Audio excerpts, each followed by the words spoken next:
ทลายในพริบตาทั้งชีวิตหายไปเสียงของความเศร้าตรงดังระงมถึงแสนไกลบาดลงบนหัวใจคนไทยทุกคน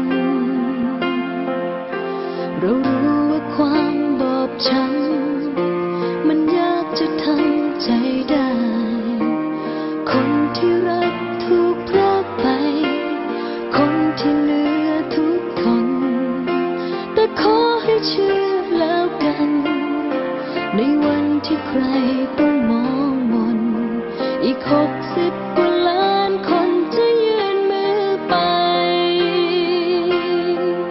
ให้เป็นทานน้ำใจต้านคลื่นที่มันไหลมาให้น้ำใจซับน้ำตาคืนมาสู่วันสดใสจะเจ็บจะปวดอีกกี่ครั้งจะรวมพลังลุกยืนขึ้นใหม่ให้โลกได้รู้เอาไว้คนไทยไม่เคยทิ้งกัน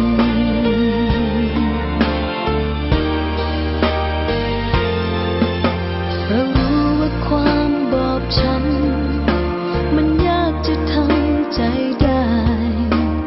คนที่รักถูกพรากไปคนที่เหลือทุกทนแต่ขอให้เชื่อแล้วกันในวันที่ใครต้องมองมนอีก